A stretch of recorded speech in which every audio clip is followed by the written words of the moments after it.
야수의 심정으로 유신의 심장을 쐈다. 내가 집권을 하면 또 다른 군부 독재가 되기 때문에 집권을 계획하지는 않았다. 나는 기쁘게 가니 국민 여러분은 자유민주주의를 꽃피우고 편하게 사시라. 김재규가 남긴 박정희 저격의 변입니다. 김재규의 행동으로 박정희 독재가 막을 내린 건 팩트입니다. 그렇다면 지금 우리는 어느 시대를 살고 있을까요? 여러분은 김재규의 행동을 어떻게 바라보십니까? 평가가 망설여지신다고요?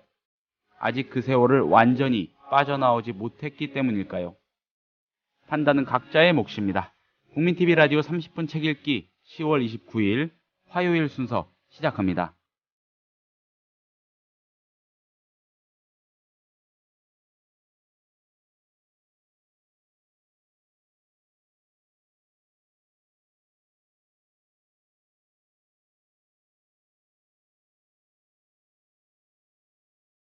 안녕하세요 여러분, 김효진 PD입니다. 오늘도 여지없이 인사를 드립니다. 사흘 전이었죠? 11.6 34년 전 이날 김재규 중앙정보부장이 박정희 전 대통령을 쐈습니다. 박정희 전 대통령은 그 자리에서 죽었고 김재규 부장은 얼마 뒤 사형을 당했습니다. 혹자는 김재규의 행동을 의거로 기억하기도 하죠. 재평가의 대상이라는 겁니다. 어떤 이는 권력을 향한 기회주의적인 행동이었다, 질투와 시기의 발로였다고도 합니다. 똑바로 바라보기에는 아직 좀 어둡습니다. 이런 시점에 김재규 평전이 나왔네요. 정확한 제목은 김재규 평전, 바람 없는 천지에 꽃이 피겠나라는 책입니다. 문영심 작가가 지었고 시사인 북에서 나왔습니다. 문영심 작가를 잠시 뒤에 모십니다.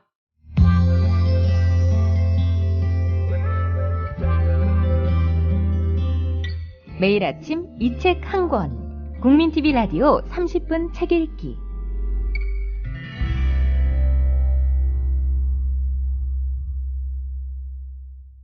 문 작가님 안녕하세요. 네, 안녕하세요. 예, 멀리서 오셨다고요? 네, 강원도에서 왔습니다. 이 방송 때문에 상경을 해주셔서 정말 감사드립니다. 너무 힘드셨을 것 같습니다. 덕분에 서울 구경도 하고 좋죠.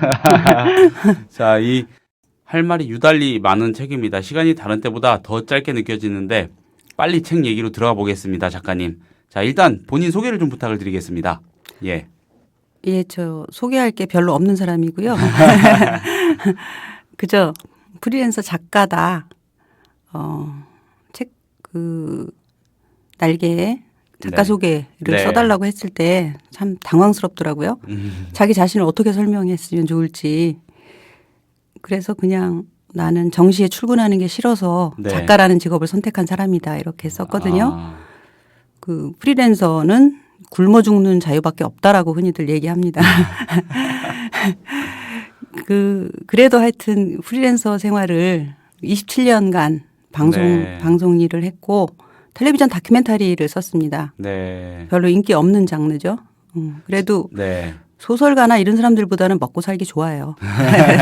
제가 알기로 아주 유명한 베테랑 방송 작가 출신이십니다. 소설도 쓰신 바 있고요. 예, 제가 이거는 이력에서 항상 네. 넣는 건데 이번에는 넣지 않았는데 신춘문예에 당선된 바가 있습니다. 등단 작가십니다. 예. 원래 문예창작학과를 졸업했기 때문에 소설 쓰기가 원래 꿈이었죠. 그렇군요.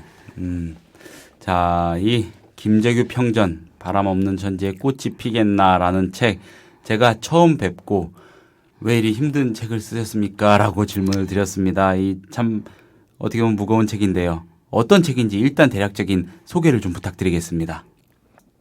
12.6 사건과 김재규라는 사람의 네. 말하자면 일대기를 그린 책이다. 간단하게 설명하면 그렇게 설명드릴 수 있겠습니다. 네. 자, 이 평전이라는 거, 이거는 사실 평가할 가치가 있는 어떤 인물을 기리는 그런 글의 장르라고도 볼 수 있겠는데 어떤 맥락에서 김재규라는 인물을 기려야 한다고 내진 기념해야 한다고 보시는지 궁금합니다. 많은 사람들이 김재규가 과연 평전을 쓸 가치가 있는 사람이냐 네. 이런 얘기를 했습니다, 사실. 그리고 11.6이나 김재규에 대한 책들이 네. 이미 많이 나와 있어요. 그런데 제가 보기에 미흡한 점이 많이 있었고요. 그리고 처음에는 저도 확신이 없었는데 네.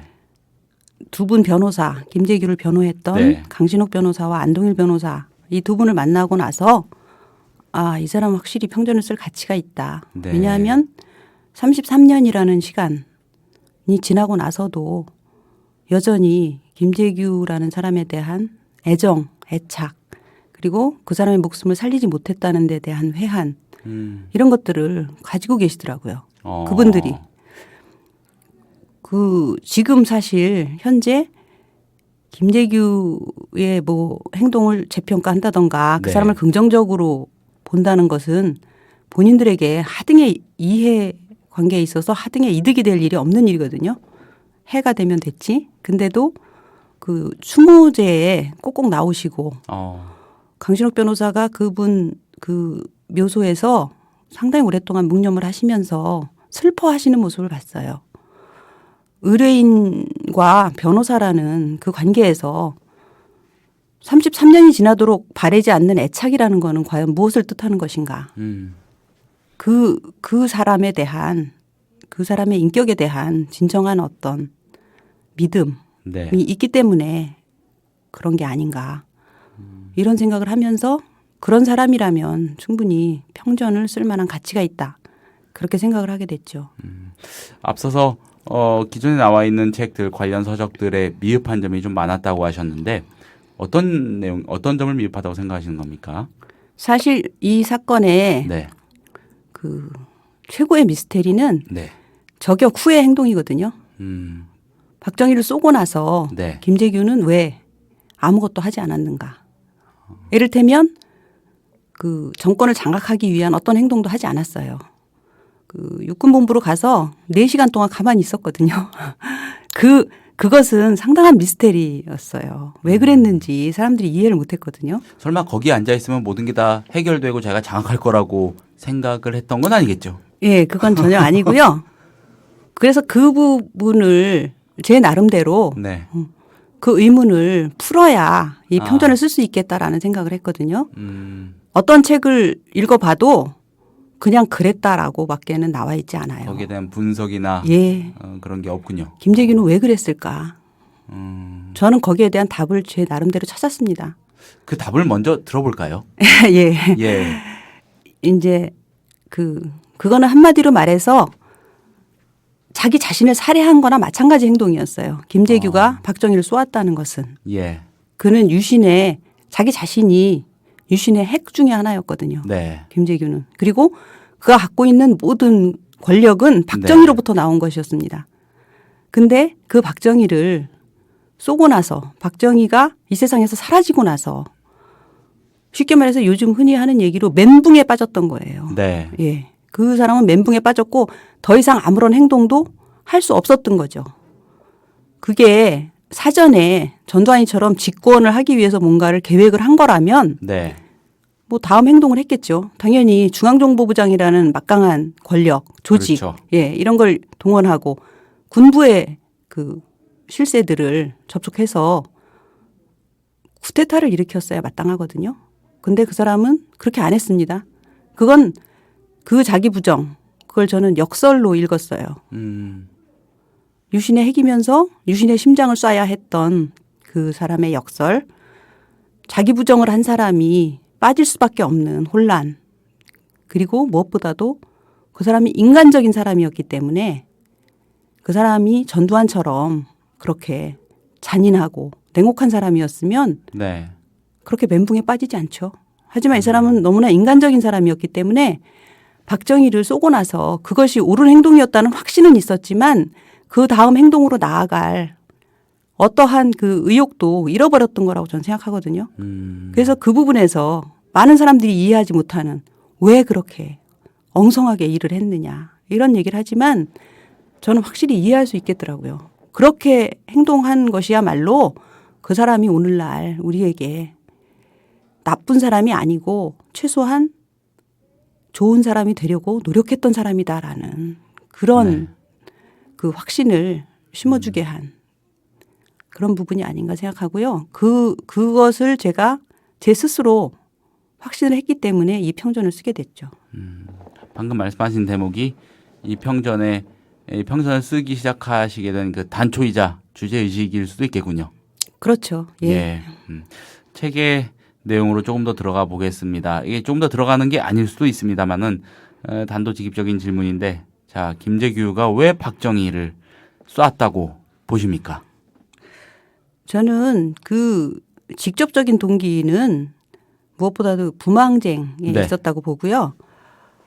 부망쟁을 이제 그 보고 와서 현장을 보고 와서 네. 박정희에게 그 긴급 조치를 완화시키고 이 국민들의 저항을 좀 풀어줄 수 있는 어떤 조치를 취해야 한다라고 네. 건의했을 때 이제 그 국민들을 향한 발포 명령 얘기라든가 차지철이 거기에 거들고 나서서 네. 뭐 100만, 200만 얘기, 네. 100만, 200만을 쏘아 죽이면 된다라는 얘기들. 그런 얘기를 듣고 이거는 그 무력진압 의지가 확실하게 있다는 걸 느꼈기 때문에 네. 더 이상 시간을 늦출 수 없었던 거죠. 그래서 결행하게 됐다. 저는 그렇게 봅니다. 예. 정말 그야말로 대학살의 조짐을 낌새를 채고 네, 그렇죠. 그렇게 결행을 예. 했다 이렇게 예. 보시는 거군요. 자, 만약에 김재규 중앙정보부장에게 이 민주주의와 반독재의 진정성이 있었다고 한다면요, 이를 입증할 여러 일화나 근거들이 필요할 텐데 앞서서 말씀해 주신 것들도 정황상의 근거가 될 수 있을 겁니다. 자, 책에서 소개되는 일화나 근거 중에서 주목할 만한 내용 있다면 소개를 좀 해주시죠. 무엇보다도 그 변호사들 접견과 네, 법정에서의 본인 진술에 의하면 네, 이것이 이 12.6 거사가 처음 생각한 것이 아니고 네 번째라고 얘기했거든요. 그러니까 처음 그 유신이 선포됐을 당시에 네, 이미 박정희를 자기가 이제 상군단장으로 있었던 인대의 그 부대에 네. 감금해 놓고 하야시킬 생각을 했었고 아, 예, 두 번째는 이제 건설부 장관으로 임용됐을 당시에 74년인데 그때 이제 청와대에 들어갈 때 임명장 받으러 갈 때 총을 가지고 들어갔었다라고 진술했거든요. 근데 사실 박정희가 누굽니까? 면전에서 쏜다는 거는 웬만한 용기가 없으면 가능하지 않은 일이죠. 그리고 그때는 박정희를 쏘고 자기도 자결할 생각이라고 했습니다. 왜냐하면 뭐 자결 안 해도 경호원들이 즉시 들어와서 쏠 테니까요. 그렇죠. 그죠? 그리고 이제 그 해 79년 4월에도 역시 궁정동에서 똑같은 네. 일을 계획했는데 그때 이제 경호원들의 숫자가 너무 많아서 포기했다라고 얘기했거든요. 그러니까 이것이 절대로 우발적인 어떤 일이 아니고 오랫동안 계획했고 유신이 선포된 그 시점부터 유신헌법은 결코 민주주의 헌법이 아니고 민주주의에 역행하는 것이다라는 생각을 갖고 있었기 때문에 그래서 오랫동안 7년 동안 계획했던 거고 그리고 비로소 결행하게 됐다. 이런 것을 뒷받침할 만한 그 법정 진술이 아주 논리정연합니다. 아, 그렇습니까? 네, 변호사들도 깜짝 놀랐다고 하고요. 이거는 그 반체제 인사들이 네. 긴급조치 위반으로 들어와서 재판받을 때 하는 이야기와 똑같았다. 그렇게 얘기하는데 그래서 저는 책에다가 법정 진술을 되도록 많이 실었거든요. 아, 김재규가 직접 얘기하는 것을 들어보는 것이 가장 좋겠다. 그렇게 생각을 했습니다. 네. 앞서 좀 언급을 해주셨는데 김재규의 당시 행동이요, 이 계획적이라고 보기에는 너무 엉성하고 우발적이라고 보기에는 너무 치밀했다 이런 분석이 나옵니다. 좀 보충 설명이 필요할 것 같습니다. 아까 잠시 언급해 주신 거에 대해서 더해서요. 바로 앞선 질문에 대해서도 답을 해주시는 과정에서 말씀을 좀 해주셨습니다마는 요 의미를 조금 더 설명을 해주시죠. 네, 계획적이라고 보기에 너무 엉성했다라는 거는 이제 아까 말씀드린 거사 후에 예. 아무것도 하지 않았다라는 것 때문에 그런 이야기가 나온 거고요. 우발적이라고 보기에는 너무 치밀했다라는 얘기는 아까 말씀드린 것처럼 박정희를 쏜다는 것이 보통 어려운 일이 아니고 보통 네. 위험한 일이 아니고 사실 성공률이 매우 낮습니다. 경호원들이 많이 있고요. 그죠? 그래서 사실 궁정동 연회라는 술자리를 이제 틈타서 그 일을 결행하게 된 건데 네. 그러면서도 보안이 새나갈까 봐 자기 신복인 박선호 의전과장이나 그 박흥주 수행비서에게도 30분 전에 이 일을 알렸거든요. 자기를 도와달라고. 그러니까 굉장히 치밀한 거라고 할 수 있고 꼭 해야 되겠다는 이거를 꼭 성공시켜야 되겠다는 의지가 대단한 거라고 할 수 있죠. 그래서 네. 결국 성공한 거고요. 하지만 그 책을 읽어보시면 알겠지만 그 순간에 아슬아슬했습니다. 예를 들어서 첫 번에 그 차지철 경호실장을 맞추지 못했어요. 손목을 맞췄거든요. 근데 차지철 실장이 만약에 총을 가지고 있었으면 네. 반격을 했을 겁니다. 그렇죠. 근데 이 사람 총 안 갖고 있었어요. 그리고 화장실로 달아났습니다.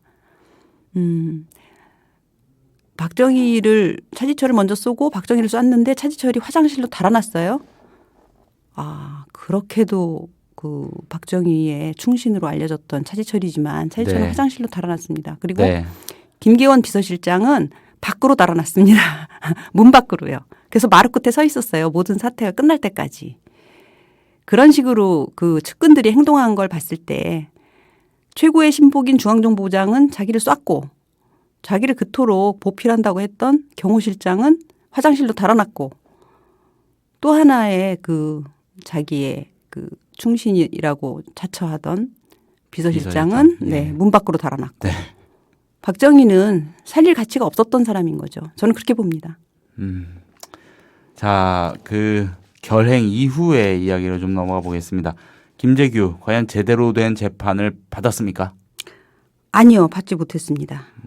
이거는 다른 건 다 모든 그 과정에서 불법이 자행됐지만 예. 무엇보다도 초고속 재판이다라는 점에서는 전무후무한 기록을 남겼고요. 강신옥 변호사님 말씀에 의하면 보통 형사재판에서 첫 번째 심리를 마칠 정도의 시간에 1심 선고 공판까지 했습니다. 아, 예. 그리고 공판 한번 할 예, 그렇죠. 그 시간에. 예. 그러니까 토요일 날도 저녁 늦게까지 재판을 강행하면서 계속 했거든요. 그래서 나중에 변호사들이 전부 다 병났습니다. 너무 힘들어서. 요즘 말하는 집중 심리, 집중 심리가 예, 진행됐군요. 예. 그렇게 서두른 이유는 김재규의 행동에 대해서 국민들이 주목하기 전에 빨리 처형했어야 됐기 때문에 라고 저는 보고요. 그다음에 그 계엄사 합수부에서 그 법무감실에 앉아가지고 녹음 이쪽에서 법정에서 벌어지는 네. 그 재판 상황을 녹음해서 들으면서 실시간으로 들으면서 아, 재판을 컨트롤했습니다. 그 기자들 사이에서 이 재판을 쪽지 재판이라고 불렀는데요. 끊임없이 그 합수부 장성들이 거기 네. 앉아서 재판 내용에 대해서 의견을 적어서 그 판사나 군 판사나 재판장이나 뭐 검찰 그 사람들한테 계속 전달을 해줬거든요. 그래서 뒷문으로 아주 막 쉴 새 없이 쪽지가 전달됐다고 해서 쪽지 재판이라고 불렸습니다. 아, ABC도 안 갖춰진 재판이었군요. 네, 그렇습니다. 예. 자, 가정은 불필요하다지만은 그래도 궁금합니다. 만약에 제대로 된 재판을 받았다면은 뭐가 어떻게 달라졌을까요? 우선 전두환이 그렇게 쉽게 집권하지 못하죠. 예, 유신을 청산하는 작업을 네. 진행했을 테고 어쨌든 김재규가 살인죄로 그 재판을 받는 것은 피할 수 없었다 하더라도 네. 이 사람의 행동이 유신 독재를 끝장내기 위해서라는 것 그것을 만약에 인정을 하고 제대로 된 재판을 했더라면 우선 변호사들 말은 이거는 군사재판감이 아니라는 거죠. 위헌이라는 거예요. 왜냐하면 김재규의 당시 신부는 군인이 아닙니다. 그렇죠. 예, 민간인이고요. 나머지 부하들도 박흥주 대령만 빼놓고는 다 민간인이거든요. 그리고 그들의 행동은 계엄을 선포하기 전에 일어난 행동이기 때문에 그래서 처음에 변호사들이 한 게 이거를 그 일반 재판으로 옮겨달라는 거였거든요. 기각됐겠죠, 물론. 예, 그렇죠. 대법원에서 그거를 받아들이지 않았어요. 그 처음서부터 이게 잘못된 거고 그다음에 내내 그렇게 잘못됐는데 그 당시에 그 변호사들이 제일 그 안타깝게 생각하는 거는 재판 도중에 이제 12.12 사태가 일어나고요. 네. 그리고 그 처형된 것은 광주항쟁이 한참 그 진압되고 있을 때 그때 처형됐거든요. 5월 24일. 그런데 그렇게 되지 않았으면 전두환은 그렇게 쉽게 집권하지 못했을 거다. 그렇게 얘기하는데 당시에 그 소위 사회 유력층 그리고 정치인들 네. 뭐 김대중이나 김영삼 이런 사람들이 김재규 구명을 그 도와주지 않았습니다. 변호사들이 그렇게 수없이 요청을 했는데도 도와주지 않았어요. 정치인들은 김재규가 영웅이 되는 것을 바라지 않았다. 변호사들은 이렇게 보고 있거든요. 그리고 그 지식인들 뭐 사회에 유력한 사람들 기업인들 이런 사람들 전부 12.12 사태 일어나자마자 전두환 밑에 가서 줄 섰다. 이렇게 변호사들이 얘기하거든요. 그러니까 김재규가 박정희를 죽였는데도 유신을 청산할 생각은 안 하고 다음 권력에 빌붙을 생각만 했다. 그래서 우리는 모두 김재규에게 빚지고 있다. 그가 한 그 자기 목숨을 내놓고 결행한 그 거사에 대해서 우리가 민주주의로 이행하는 일을 제대로 수행하지 못했기 때문에 전두환이 정권을 가로챘고 그리고 이후의 역사가 그렇게 왜곡됐고 오늘날 드디어 유신이 부활하려고 하는 이런 지경까지 왔다. 이렇게 보는 거죠.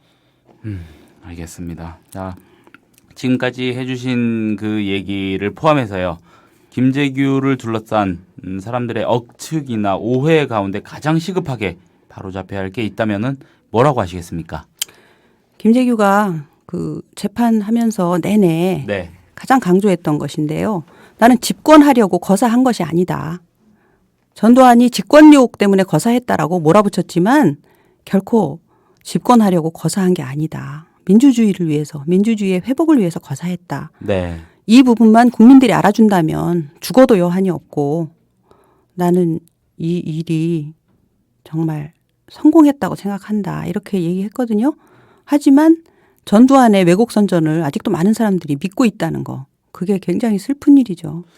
김재규한테 그 집권욕이 있었다고 몰아붙인 장본인 전두환은 자기가 집권을 했죠. 네, 그렇습니다. 예, 참 재미있는 일이라고 봐야 될까요? 슬픈 일이라고 봐야 될까요? 전두환은 사실 그 5.16 교본을 손에 들고 박정희의 뒤를 따라서 예. 집권하려는 계획을 상당히 오랫동안 갖고 있었다고 하죠. 그리고 11.6이 그 계기가 됐던 겁니다. 11.6이 일어나자마자 그 당시에 한 얘기도 박정희하고 거의 똑같다고 해요. 그래서 그 사람들이 전두환을 박정희의 정치적 아들이다라고 얘기하거든요.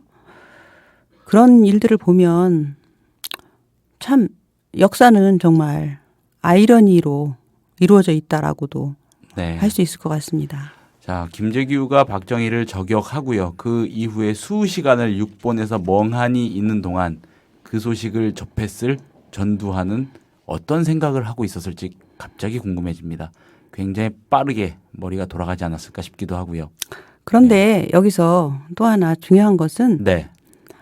그 전두환은 박정희가 저격당했다는 사실을 그 누구보다도 먼저 알게 됐습니다. 네. 예, 왜냐하면 국군 서울지구 병원으로 김기현 비서실장이 박정희의 시신을 싣고 네. 갔을 때 국군 서울지구 병원이 당시 전두환이 보안사령관으로 있었던 보안사령부 건물에 같이 있었어요.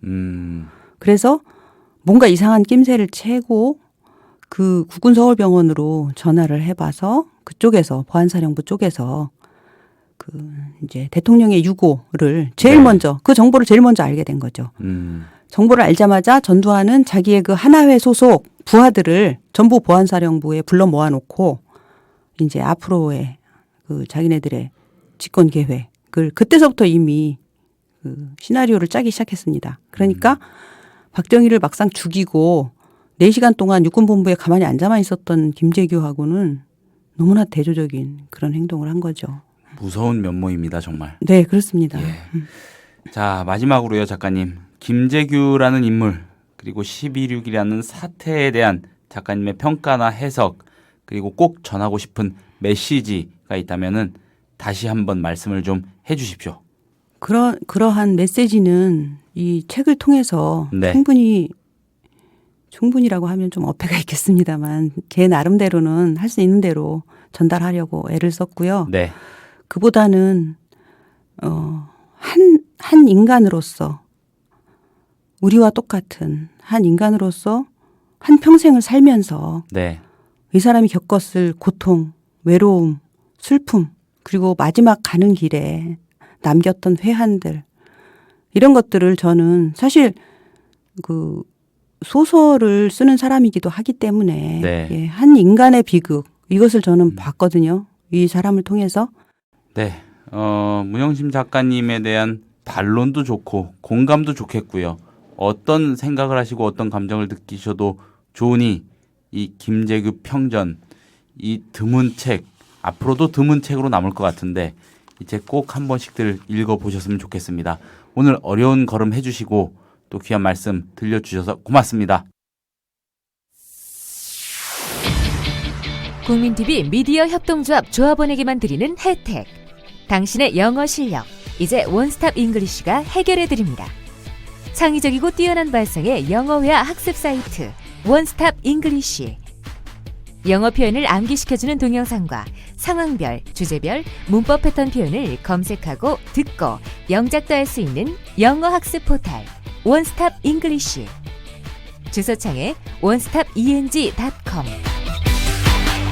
국민TV 조합원이 되시면 영어학습 콘텐츠를 3개월간 무료로 이용할 수 있는 혜택을 드립니다. 자세한 내용은 국민TV 홈페이지를 참고해주세요.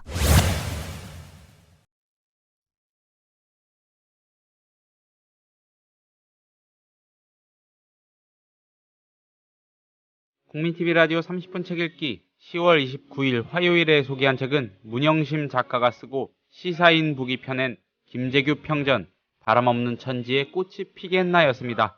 내일 다시 뵙겠습니다. 감사합니다.